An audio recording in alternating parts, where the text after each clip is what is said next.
Picture this. Chicago, July 1966. It's a humid summer night, the kind where the air feels heavy and the city hums with life. In a quiet corner of South Side, a modest townhouse on East 100th Street glows softly. Inside, 9 young women, student nurses full of dreams, are winding down, maybe laughing over a shared joke or planning their futures. They're the kind of women you'd trust to save your life one day. But tonight, something evil is coming. A stranger, a monster, is about to shatter their world. In just a few hours, 8 of these women will be gone, their lives stolen in a bloodbath that will haunt America forever. One will survive, but at what cost? How does a single night turn into a nightmare? Who could do something so unthinkable? Stay with me. This is the story of the Chicago nursing students' massacre, the night that changed a city and a nation forever. Ready to dive into the darkness? Let's step back to 1966. Chicago's a gritty working-class city full of factories, jazz clubs, and hope. People still leave their doors unlocked, trusting the world to be kind. In the Jeffrey Manor neighborhood, a cozy townhouse at 2319 East 100th Street is home to 9 student nurses from South Chicago Community Hospital. These women are young, barely in their 20s, chasing dreams of healing others. There's Gloria Davy, 22, a born leader president of the Student Nurses Association, always with a warm smile. Patricia Matusek, 20, just landed her dream job at a children's hospital, her eyes sparkling with pride. Nina Jo Schmal, 24, the quiet one always sketching in her notebook.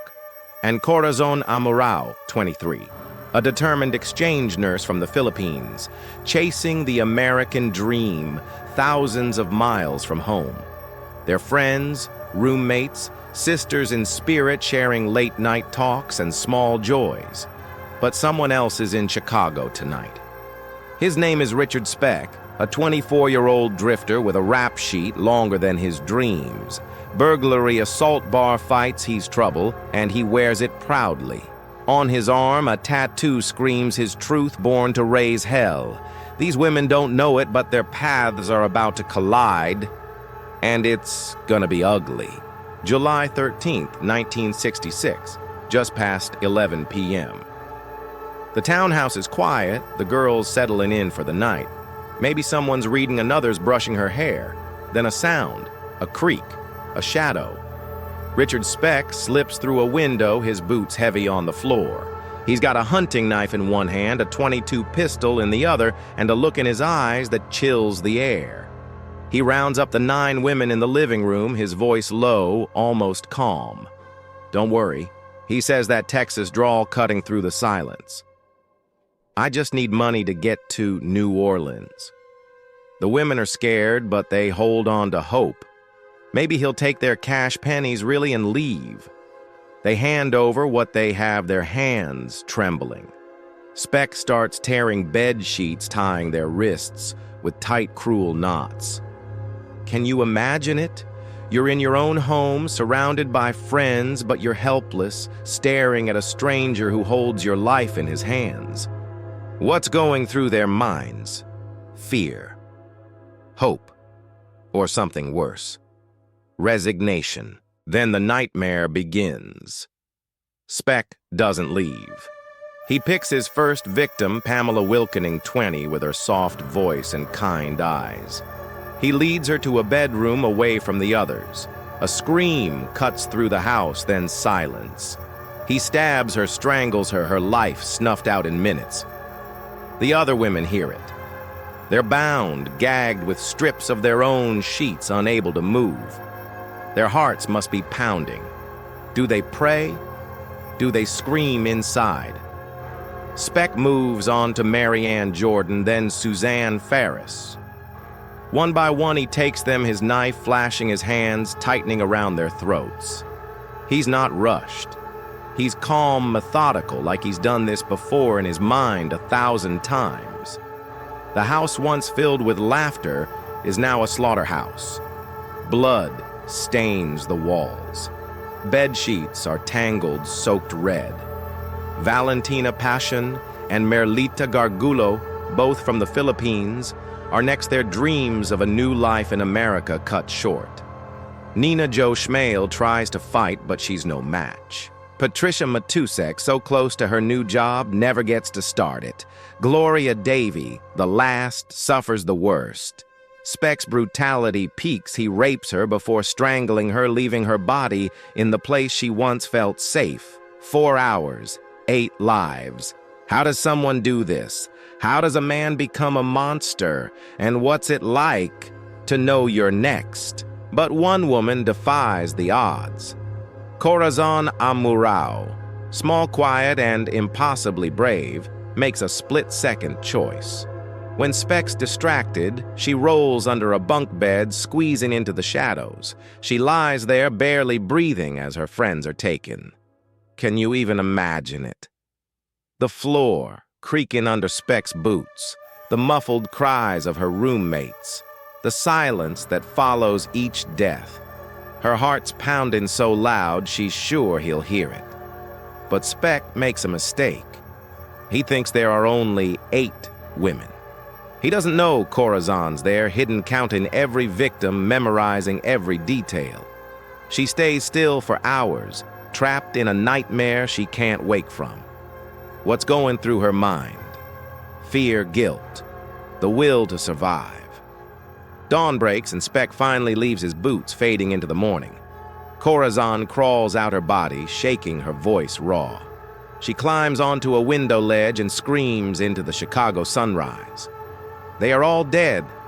My friends are all dead. Neighbors hear her. The police come running. The townhouse is a tomb. Now blood on the floors, bodies in every room, a scene so horrific it defies words. Corazon's survival is a miracle, but at what cost? Chicago wakes up to hell. 8 young women gone.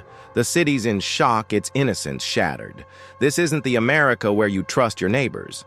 The police launch a manhunt, Speck's face plastered on every newspaper, every TV screen. That tattoo, born to raise hell, becomes a chilling clue. For 2 days, he's a ghost, hiding in dive bars and flop houses, drinking to forget. But he's not as slick as he thinks. On July 17th, he tries to end it, slashing his wrists in a cheap motel. He's rushed to Cook County Hospital, and that's where it all unravels. A doctor spots that tattoo, remembers the news. The cops swarm in. Speck's done, caught. But the damage is done, and the city's still reeling. April 1967, Peoria, Illinois. The trial begins, and all eyes are on Corazon Amurao. She walks into the courtroom, a tiny figure carrying a mountain of pain. She looks at Speck, his smug face unchanged, and points. This is the man. Can you feel the weight of those words? One woman staring down a monster who thought he'd won. Her testimony is unshakable, every detail, every moment burned into her memory. Fingerprints, witnesses, that damning tattoo, it's over fast. The jury takes just 49 minutes to convict him. Death penalty. Justice. Right. But here's the kicker. In 1972, the Supreme Court rules the death penalty unconstitutional. Speck gets life instead, 400 to 1,200 years in Stateville prison. He's unrepentant, even smug. In 1988, a leaked prison video surfaces, and it's sickening. Speck, high on drugs, brags about his crimes, laughing like it's a joke. It just wasn't their night, he says, smirking. The public's outraged. This guy's living it up in prison. He dies in 1991. Heart attack, no remorse. Is that justice? You tell me. This case changed everything. Chicago locked its doors. America learned a new term, mass murderer. The fear lingered, seeping into the national psyche.